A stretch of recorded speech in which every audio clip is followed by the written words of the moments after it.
not every sales professional is meant to lead.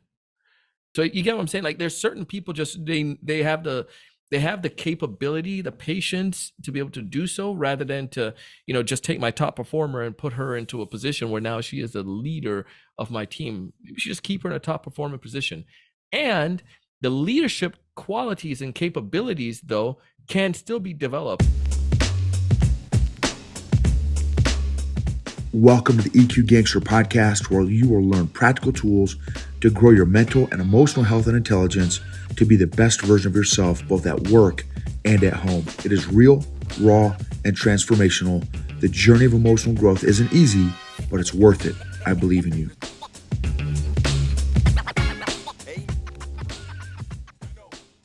EQ Ready.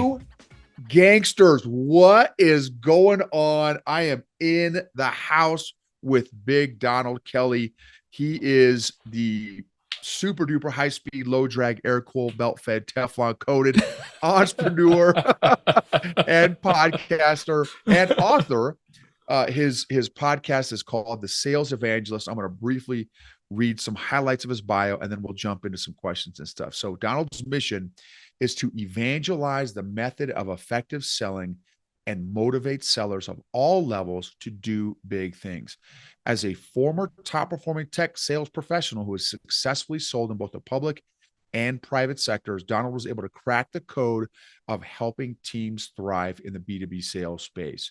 He's also the author of Sell It Like a Mango, a new seller's guide to closing more deals. He's helped some very large organizations such as Rock Venture with Quicken Loans, Hair Club, VMware, Consolidated Electrical Distributors, LLC, Salt Edge, Charter Spectrum, Citigroup, and New York Life. Along with helping for-profit organizations, Donald has also assisted nonprofit firms as well. He trains key sales professionals with training, workshops, online courses, keynote presentations, and students as an adjunct professor at Brigham Young University in Idaho. Donald is the host of the popular sales podcast called The Sales Evangelist, with listeners in over 155 countries. What? And 3.7 million all-time downloads. That is gangster level, y'all. The podcast has received recognition from publications such as Entrepreneur Magazine, Success Magazine, Inc. Magazine, Forbes, HubSpot, the Huffington Post, and the South Florida Business Journal. I don't know that it gets bigger than that. That is amazing. And now, also, I want you to tell you guys, here are some of the titles of some of his episodes. So he's got 1,693 episodes, y'all. That is called content. Okay, that is no joke. So here's some of the great titles that he's created. And I'm just giving you a handful here. The State of Sales Outreach, the number one way to start a conversation, how to use a downturn to double sales, death of the average sales rep, the future sales rep, 5 things every seller must master to be great, how to create value and urgency by asking better questions. And our conversation between Donald and I is going to be, I want to explore with him the relationship between being an effective sales professional or just better at sales, regardless of whether you're a sales professional or not. Maybe you serve in a different role. Maybe you're married, right? And you've got to sell ideas to your spouse or your children, right? But what is that relationship between emotional intelligence and sales? So Donald, thank you so much for joining us, brother. Can't wait to learn from you and hear your insights. Well, Noble, thank you for having me, man, and for the platform and the community that you have here. I mean, I'm humbled to be able to participate and to share some of the knowledge that I've been able to receive over the years. And just for everyone that's listening, I just want to tell you, thank you for taking the time to invest in yourself. And Noble does this, but it's sometimes we tell sometimes when our family members tell us something, we're like, yeah, but then when our neighbors tell us, we're like, oh my goodness. So Noble tells you to download the podcast, but I'm telling you, this podcast is really good, and you all know this. And I would ask you if you can just share it with one other person. There's a friend, somebody else out there that needs this, and what he's offering is really, really powerful, and it's a great way to help us all strengthen our walk and in our different roles and different capacities. So thank you for having me to be here with your community, Noble. Awesome, Donald. What is the relationship between sales and emotional intelligence? It's married. It's married like it's like I don't know, like duck to a water. They it just they go together. Like if you think about that, like when I think about sales, the biggest problem that I have or had in the past, and we'll go deeper into some stories, is when people think that sales goal is to convince someone to do something. That's total opposite of what a great seller does. And maybe shattering some people's world here. But sales is not about convincing anyone to do anything. It's about helping that person convince themselves to do it. So your job is a guide and an educator. The only way that you can thrive and to really be successful in sales is not by pushing people, but understanding EQ, those emotional intelligence, that emotional relationship side. It's how people behave, and there's so much with psychology when it comes to it. But your job is to be able to ascertain how somebody is grasping or the challenge they're facing, where they are at that level of challenge, and how you can best assist them. So even if I sell water, for instance, like many people, someone may want water. We might say, well, I have a water machine and everyone needs to have this water machine. That's the traditional seller, right? Buy my product. I'm going to convince you the features and benefits of water. But EQ, when you come put that into place, we are understanding where's that person at right now? Where's their emotional state? Perhaps if somebody is walking out of the desert, yeah, they need water, but the way that they might need water and the way that I go about helping them is totally different versus somebody who lives in South Florida and they have access to plenty of water. It's the emotional state now of understanding where that individuals at and how I can best help them. Maybe somebody who is in the desert, they don't care what kind of water, but somebody, they just need something to drink. But somebody who is in South Florida, understanding emotional state where they at, they may have affluence or whatnot, is not so much about the water, but perhaps more about the prestige of drinking Voss water that may be more appealing to that individual. So helping them to be able to identify where they are and what they're looking for and helping them to achieve that. And if you don't have emotional intelligence, if you just have if you just have one level and that's to push it straight on the gas and tell them about my features and product and push it down their throat, God bless you, because that's not going to work and it doesn't work anymore. You need to make sure you're having that emotional level of connection and that emotional intelligence so you can be able to articulate and help people based on where they are. Love it. I've been in sales for 20, 24 years, maybe 25 years now, and have led and developed a whole bunch of sales teams. And there are a percentage of sales professionals that use kind of the bully approach. I'm going to force you to buy this marker or that water or whatever. What have you, and I love what you just shared there. What are some ways that somebody can determine what the emotional state or emotional needs are of the person that I'm trying to connect with and or do business with? Yeah, the easiest way is to talk less. Studies prove time and time again that the most effective sales professional, and Gong was able to ratify this with some of their data and the data that they collected. But it shows that the best sales rep talk about 30 to 40%, while the prospect talks about 60% of the time. In order for me to be able to really ascertain where somebody is coming from, and it requires me to be able to ask questions to be able to understand. Body language can tell you a lot, and the way people behave. However, to be able to truly get a deeper understanding, that requires to be able to ask questions. And one of the best ways to get that question or to get deeper is by going further. And we've heard follow-up questions and so forth. So people might understand that, but we don't necessarily, we don't necessarily do that as a great. As great as we should as sales professionals. Sometimes a buyer may give you an answer. So let's say again, water. Yes, I would like to buy some water. And what can we get down deeper? Tell me a little bit more about that. Why water and why now? In whatever they tell you at that point, you can always say, interesting, tell me more. This comes back from the principle of the 5 why concept. And the 5 why concept is basically saying if you ask why 3 to 5 times, you should get down to the root reason or the real reason. And I would tap into the emotional level of that. So I might say again, let's go back to the whole idea of, I love doing one with the alarm clock. Say somebody has a flat tire. I can fix the flat tire and, then blah blah blah. We fixed the flat tire. However, we didn't really solve the problem. Let's get down to the root cause of why they had a flat tire. If we ask why, so why do you have a flat tire?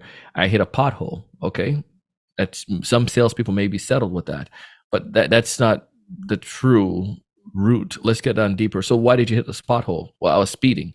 Some sales rep would jump on that and say, well, maybe you need a speed detector to help them to understand where where the cops are. But let's go deeper. Why were you speeding? I was late for a meeting.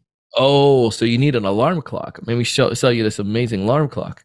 Well, why were you late for the meeting? Well, the truth is, I was up late last night watching football that I just didn't set my alarm and prioritize the time. As we get down to the emotional state, as we get down to the fifth why, we get down to the real reason what's going on. And based on an emotional state, we can help them to make an emotional purchase that's going to be in their best interest. So it's not necessarily the alarm clock, it's not the speed trap detector, it's not the tire. If we can help that person to solve the problem of prioritizing and organizing their life, they're probably going to be a little bit more effective. But the only way we got to that level is by asking questions, and they're not really like deep questions, it's just going deeper. Tell me a little bit more, follow up, why, and so forth. Or we call them why type questions to help you understand the situation a little bit more. And the more you can do that, that's going to help you to really get down to where somebody's at emotionally. You had shared in one of your recent episodes about healthy tension. And I thought it was such a great example, as is often the case in sales, you're going to, at some point in that sales process, going to probably hit 1, 2, 3 objections. And what I have seen for 25 years is the gut response of the majority of sales professionals is, Donald said he doesn't like orange highlighters. Oh, well, wait, Donald, but let me tell. And I immediately react to your objection rather than saying, kind of like you said earlier, help me understand where you're coming from. Like, okay, cool. So you don't like orange highlighters. Like, can you explain? Like, that tension of going on that discovery journey with your prospect, and really trying to seek first to understand, then be understood. I just thought that was such a great example. What do you feel are the consequences for a sales professional or a leader, a business leader, that has low emotional awareness or low social awareness, low emotional intelligence as a sales professional? So from the sales leader standpoint, you're going to have I'd probably say a lot of problems with sales professionals, relationship with sales professionals. You won't be able to motivate them as well. You won't be able to coach them. You'll see dismal numbers, lack of promotion from your level, lack of advancement, because all of these things come back when it's all said and done. In the game of sales, in the business world, it's about everything. Everything in life comes back down to the human. Like, how well can we connect with another human being? With an inability to emotionally connect or to understand the emotional state, or where someone is at, it becomes very difficult for me to be able to connect to you and to be able to help you. From a sales professional standpoint, it's detrimental to their success as a sales professional. And I'll tell you one example in which I had that. I focused when I first started off sales, and most salespeople start off in this case. And if you're brand new to sales, you can message me on LinkedIn, send me a message, Donald C. Kelly, if this is not you. And what I found, or if you're on Instagram as well, but one of the things that I found is that when I was in those situations where I lacked emotional intelligence, or I lacked that fortitude, I was offended easily, and I was scared of rejection. It was all about me at that point in that sales process. And it wasn't necessarily about the buyer and the challenges that they're facing and how I can best help them. It was more like, oh my goodness, Noble didn't answer. Noble is rejecting me. Noble doesn't want to hear from me. It's all about me and my state, rather than if I were to focus on the emotional state and had emotional intelligence to understand the buyer scenario, maybe it'll be a little bit different. Perhaps the email that I'm sending to Noble is one of the boilerplate annoying emails, just like most of the salespeople are sending to him. And he's a very busy executive that's trying to manage a team and trying to help them when it comes to their emotional intelligence and trying to help to grow an organization in a challenging economy.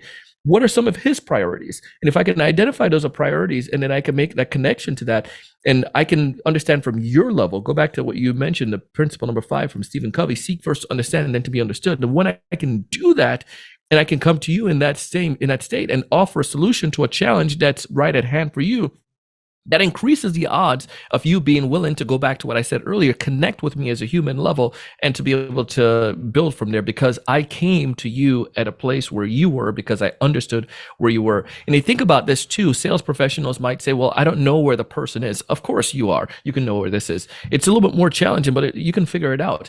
It takes work. And let me give you an example. I'll teach a principle and then give an example. The principle is triggers. Identify triggers where to be able to figure out where people are. So again, if somebody is new to their role as a VP of sales or as a HR director or as a new entrepreneur, we can understand that they probably have some challenges. A new entrepreneur probably is trying to find new business. A new VP of sales is probably trying to help their team to thrive and to hit the numbers, because the other one probably wasn't doing that. So therefore, there's a transition. I mean, a person who is in a marketing position probably wants to be able to help get some, be able to help the company get out of darkness or get awareness. The point is, now I understand that trigger, where that person is, what they're trying to accomplish, and obviously they have tension because now they're in this new role and they need to succeed. Can I help them with that? And that's how I can identify through triggers. So there's a real life scenario. One of our BDRs this morning was working. We do a huddle every morning for 15 minutes. Went a little bit longer today, but one of the things that we did was we're trying to connect with these folks from LinkedIn and email and phone and text and so forth. So we went to this person's LinkedIn profile. We noticed that he had a post about results and how he's big on results. We went to his company page, and in his company page, he started about a year and a half ago, and full time as an entrepreneur. He's the only person in the company. And but he's a consultant, and he can work great with the solution that we were offering. And so, long story short, we saw that his about me section about the company was all about results and results and results. So we saw what was important to him. So we were able to make that emotional connection and was able to use that in a LinkedIn message to him, and then also in an email that tied back to him. So we found out where he was, what he was doing, and was able to then go back and was able to use that as an entry point. We found a trigger or something, again, that's critical. He's trying to figure out how to get new clients in the state right now. So go back to the question again: how would it be able to help a sales leader or an individual contributor, a sales professional? If they don't have this, they won't succeed. It's just absolutely vital. So again, rejection now is not necessarily the person who's rejected me. Rejection is a step in stone, because right now the person has something else going on that they feel is more critical or important than me as a sales rep reaching out to them. So I want to help them to see the value through education by understanding where they are. And that makes it so much more effective for me to be able to connect to them from an emotional level. That is such a huge point. The connect before you pull concept, and like you said, is like, what you're talking about is well, a couple of things. Empathy, being an empathetic sales professional or sales leader. And again, these sales concepts apply to whatever your role is. Like you said, an HR professional, like, because we are all selling our ideas on a fairly regular basis. I would argue, if you're in leadership at all, that is part of, I think, most leadership positions is communicating ideas effectively, which you could argue is sales. And I agree with you. I think it takes empathy to understand what are the pain points or hot buttons of that person that you are doing business with, that you're wanting to deepen that relationship or do business together, add value. And I think that's a great example, looking at whoever that was, your prospect on LinkedIn, finding out what are their hot buttons, what language are they using, what is important to them, not what's important to you. If I'm trying to connect with you and you speak Spanish and I try to, talk to you in English and you're like, dude, no entiendo, no entiendo. I'm like, and I just get louder and madder, right? That you're not speaking English. Like, I'm not doing any good to either one of us at continuing to force my language with you. I need to understand what language are you, and what language is Donald? Oh, Donald's speaking Spanish. Oh, mira, déjame ayudarte con tu problema, whatever, right? So as soon as you can make that same connection with a prospect, what language do they speak? Which again takes social awareness, which also takes empathy, it takes active listening, all those really important skills. Anyway, I love what you shared there. What what Sure. is in your years and years in sales and influencing sales and training sales and all the stuff that you do, Donald, what is the greatest difference between a good sales leader, sales professional, and a great, amazing top 10%, top 5%, top 1% sales leader, sales professional? Mm. I would say the biggest thing is curiosity. I go back on this all the time, and I harp on it because I feel very strongly on it, and for several reasons. One, if you're going to, as a salesperson or as a sales leader, if you're not curious about the prospect or about their business, if you're not curious about learning, if you don't have any type of curiosity, you're going to stay stagnant.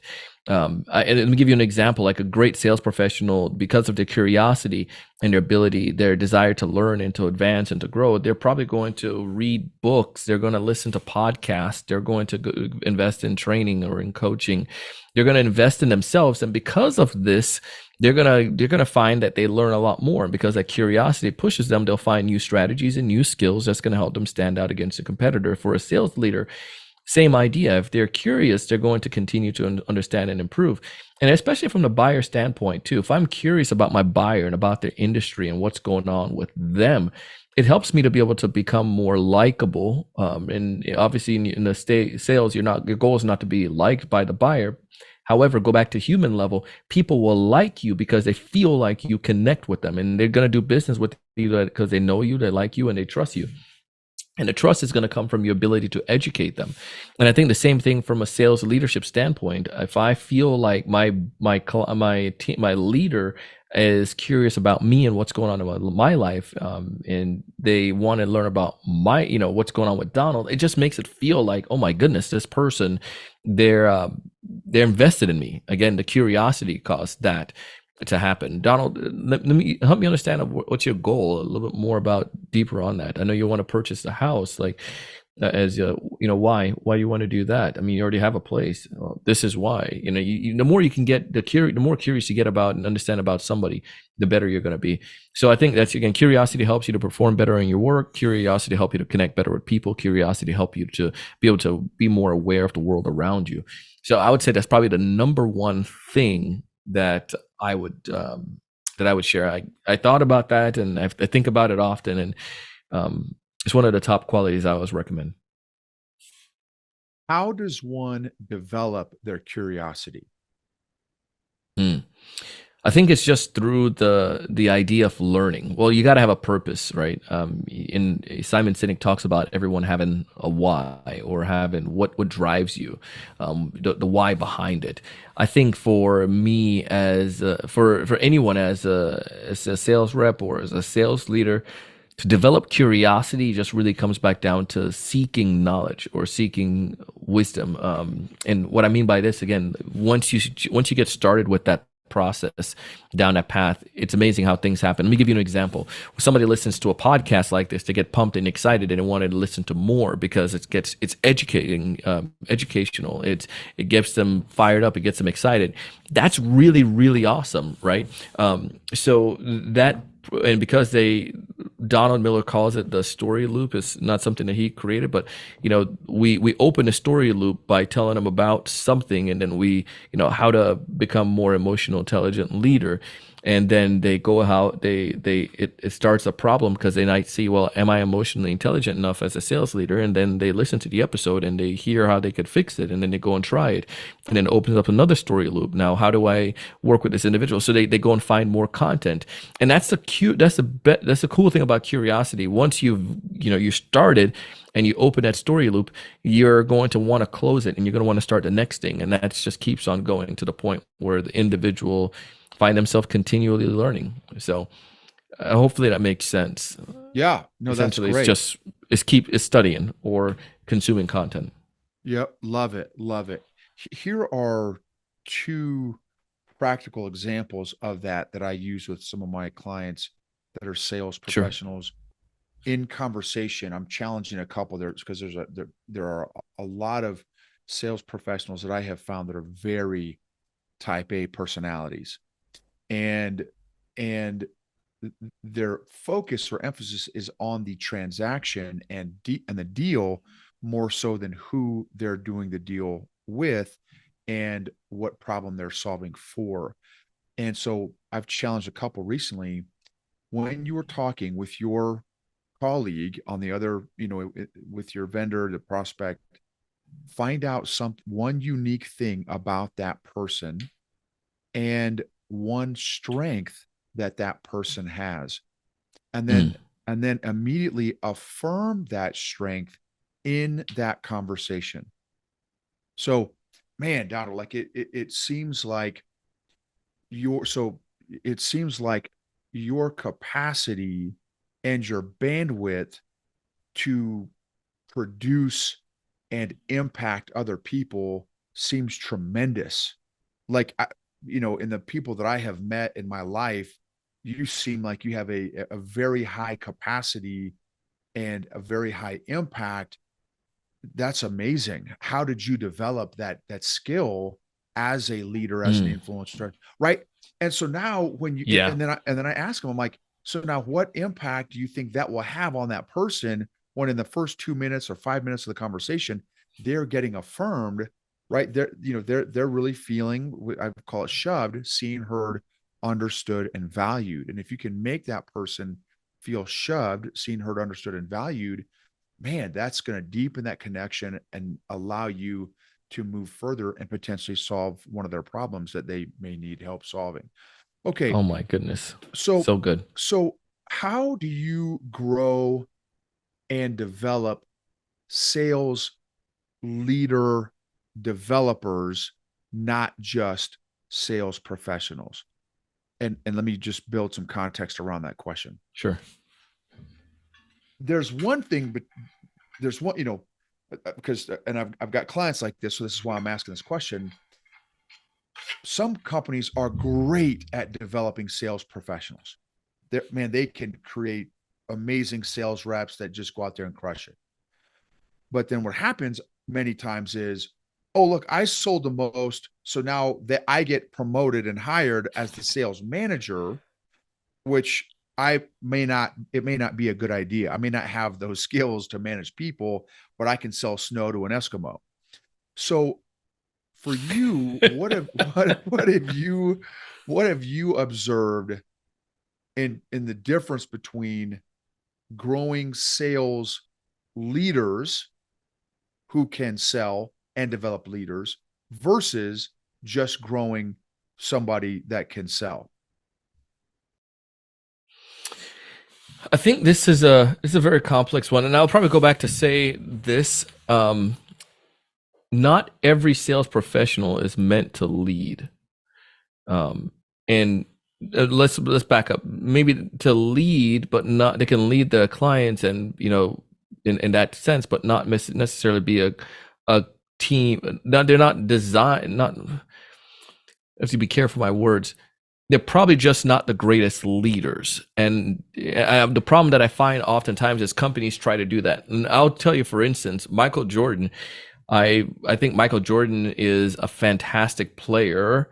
And this is from my observation. I don't know MJ on a personal level, in my experience, my observation of him, it seems like he may not necessarily be the greatest like coach to lead the team, even though he has the experience and knowledge. Steve Kerr was a good player, but Steve Kerr may not, but he seems like he's a much better coach in that situation.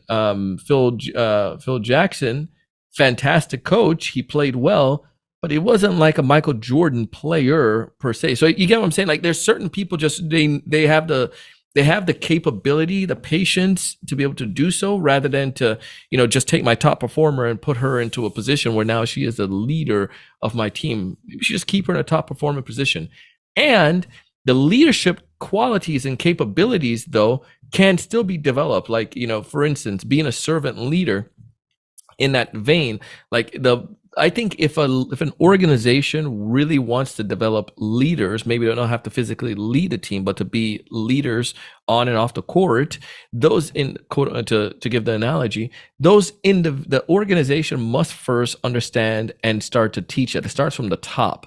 The leaders of the organization can't be in a position just because of nepotism or because that they they rose through the ranks. We need leaders, and we need boards to be able to put leaders in place that can best develop individuals. One of the easiest ways I found to develop individuals and develop other leaders is by giving them by one-on-ones, by coaching. It has to be a culture of leadership throughout the whole organization. So again, you have physical leaders that are leading a team, but then you have the leadership traits and qualities that each individual can develop, but we don't necessarily need all of those individual contributors to be leaders.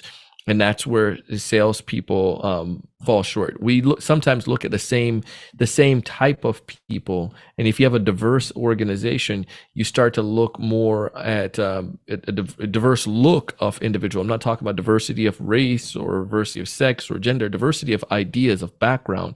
Once we can have a diverse a diverse enough organization, it helps us to be able to look at other people and not just pick the same folks over and over and over again for a leadership position. Or because again, pick the top performer, we start look at people in a different way. So I'm going around here, but the long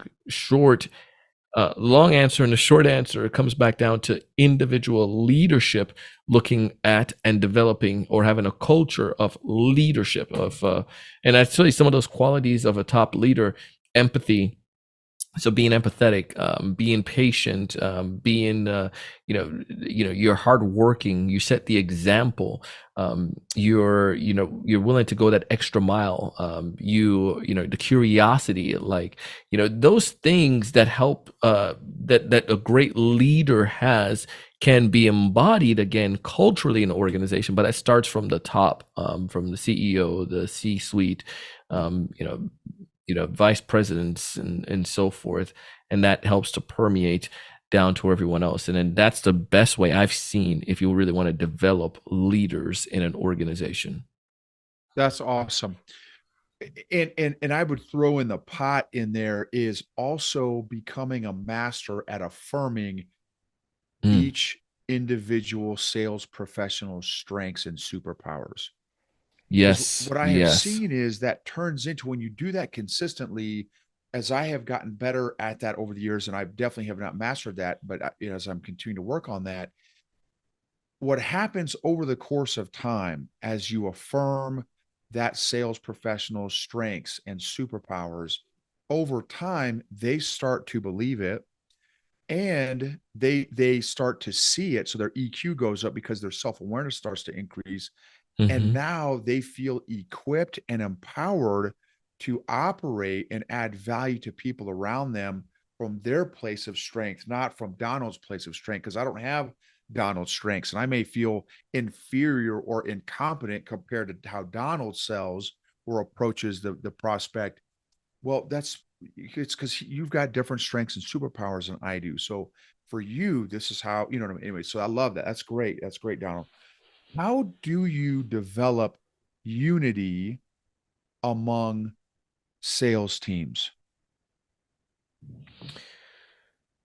One of the easiest ways I found to develop unity among sales teams is you is more interaction. And it's not. And let me give a story, and then we'll come back. We had I worked in an organization where it was every week the Monday morning sales meeting was about where are your numbers, where are you at with your quota, and so forth. And it was just kind of like, oh my goodness, it was just like people were, just there to kind of show out.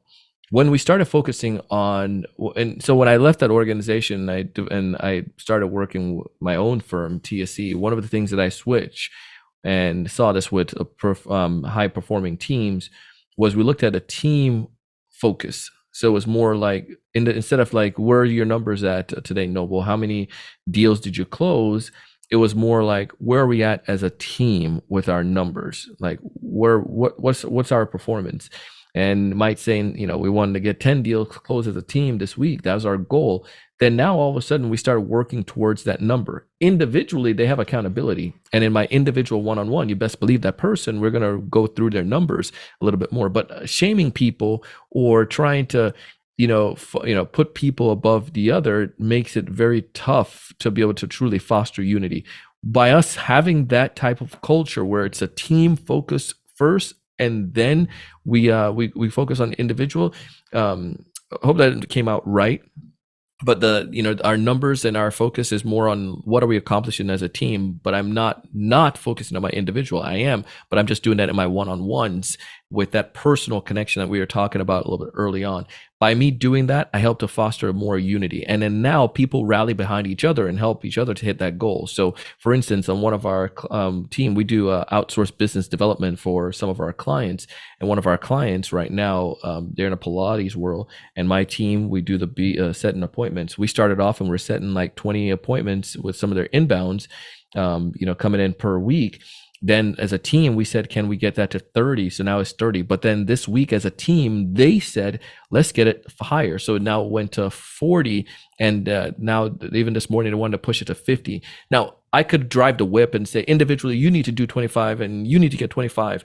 Where are you at with that? But because they set a goal and we helped to set the vision and we know as a team our capabilities, we started to help each other. So they started to give advice. They jump on calls with each other and they motivate and inspire each other. And the frequent communication, what I was talking about, we have a Slack channel. We do a daily huddle. So we get a chance to interact. But again, it's a team focused accomplishment first. And we don't, some people might say their business is a family. We're not a family.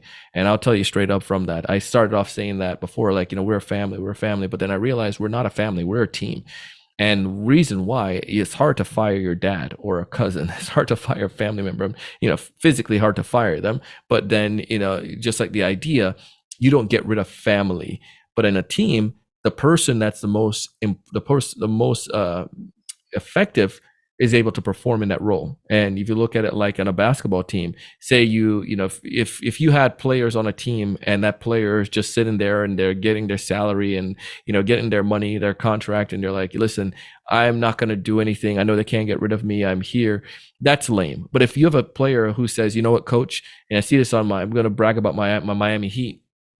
Kyle Lowry is he's a top player and he has won championship. But Coach Spo this past season said, hey, I need you to start off on the bench. And we need the most effective players at this part of the game, at this part of the season right now to do that. And Kyle, because he was a team focus, not an individual focus, and the unity, he was able to say, all right, put the best player in and I'll come in and do my part. And we were pretty close to, we got to the finals with a ragtag team. But I think that speaks to the idea of that's how you build unity. Team focus first, our vision and what we're trying to accomplish. And because of that, in the culture, you have a leadership culture that you establish. It makes it so much more easier to continue to build that unity and team interaction. And in a world right now where we see a lot of remote teams, sometimes we don't get a chance to get our folks together, but virtual constant communication helps within our team as well to be able to build that unity. It was a long answer, man. No, that was great. What is the top one or two lessons that you would want audience members and readers of your book to take away? Sell it like a mango, a new seller's guide to closing more deals. the top one or two principles? I would say the top one principle is that it doesn't matter what you sell. It doesn't matter. And I would say this is like you started off the episode, selling maybe the people you influence, as maybe you're as a mom or as as a business owner or as an individual, a professional. Like it's not necessarily the product or the service you're trying to sell, or the idea you're trying to sell. It's how you go about doing so. And that's why I think this idea of emotional intelligence is so critical. Because with our book, Sell It Like my book, Sell It Like a Mango, one of the things that I talk about in this, the main premise is that I was trying to sell mangoes as a kid in Jamaica and was like very unsuccessful compared to people who were selling this in the marketplace and how they were being successful. The thing is, it's not that only because they had traffic, people that they were able to sell to. It was also the simple fact that even though it was the same product, I didn't know how to articulate the value of that said product, and I had a lot of my own fears. I was fearful of rejection, that I didn't necessarily care about the individuals and helping them solve a problem. I just wanted to make money, and because I wasn't getting people to make money, I got upset and got frustrated. But it's not the product that you sell, because everybody sell this. The mango was like the same mangoes, right? It was all coming from Jamaica, the same region, same parts of the world. So oftentimes it's not necessarily the product, but it's about you. And I would say, if you look at yourself, whether you're a mom and you're trying to sell an idea to a kid or to a spouse, or your dad trying to sell something to your family, a member, or perhaps you're a business owner trying to sell a concept to your team, or trying to get new business, or a sales professional trying to sell something, don't necessarily focus on the product or the thing you're trying to sell. Focus on the individual that you're trying to serve and figure out where they are and how you can best help them. And the same idea with Sell It Like a Mango. It's you that needs to change first before you can help influence other people to help them want to change themselves. Brilliant. My wife took our daughter she's a junior in high school, to her very first college fair. And Uh-huh. there were 50 colleges that had booths and tables and stuff. And there was one person per college that was there to sell their college. And my wife made a really fascinating observation. She's like, with all the families that were walking around and talking to the different colleges and stuff, 100%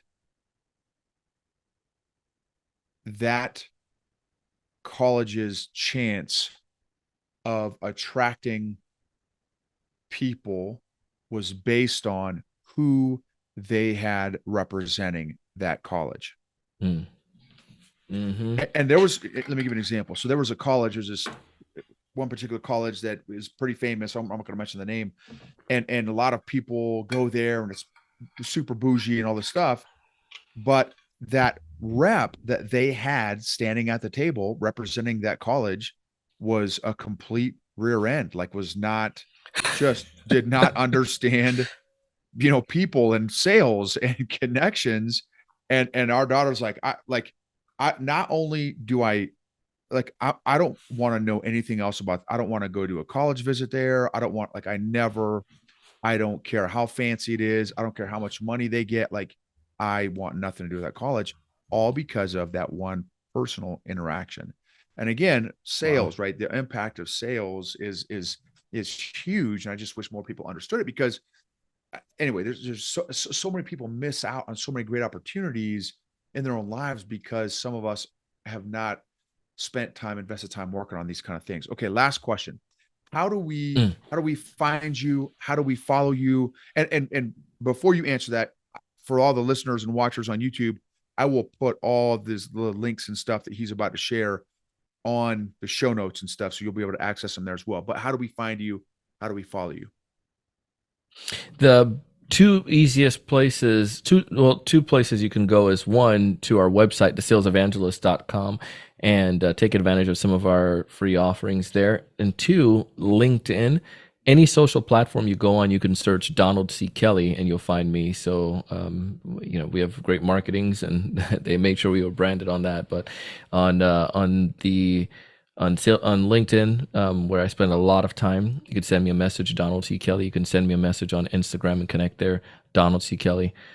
You are on TikTok as well, and X, formerly Twitter. You can find me there, Donald C. Kelly as well. What's one question that I haven't asked that you wish I would? Mm. Why do I do what I do? Um, the reason being, and I'll wrap up with this, is there was a time in my business career then, and also in my life where we did not have much. And I remember one of my best friend's family, they took me in. We lost our place. So my mom, brother, and sister lived with one of their, um, they've lost this. My mom, brother, and sister went to live with my cousin, and I had a certain school that I was going to, and I had to, it was an art school, and it was a prestigious school, and I had to magnet school, so I had to take a bus from where close to the closest stop was where it's next to one of my other cousins, but the only place they had was like a laundry room area. They had bunk beds in there, and they had me. It was a one bedroom apartment, very tiny, and they had me stay with them. And it was depressing because here I am, the oldest, and I couldn't help my family, and I sitting here in the situation. I wasn't with my immediate family, and it was just like really depressing. And but we were grateful that we weren't physically on the street. We had places that we can be. And my best friend family took me in. I lived with them for a while.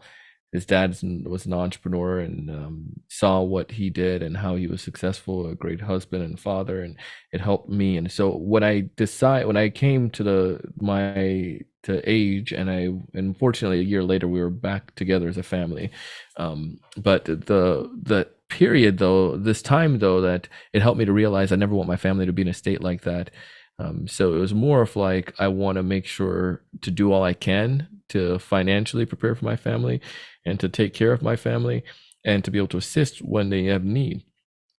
And sales has provided a way for me to do so, but it wasn't always easy to be able to do that. And I failed a lot and lost a lot. However, I learned a process, and I got training, and I got the guidance. And since I became more successful in my role, I want to be able to help the other Donalds out there, whether it may not necessarily be in a financial situation that they have, but they don't know what they're doing, they're having trouble, and they want to be able to thrive and be successful in their professional career. So that's why we evangelize. We want to be able to help those people understand the master the fundamentals of selling, so they can do what they desire, whether that's to travel the world, whether it's to help their family financially, whether that's to help somebody adopt someone, or whether it's to, buy the Bentley because that's what they want. That's your why. Then by all means, we want to help you to be successful and give you the talents and skills that you need. Thank you for the work you've done in your own life to get where you're at. And thank you for the difference in the world that you are making with the vision that God's given you. I appreciate that, Noble. Thank you, and thank you for doing what you're doing, helping us out. Appreciate it.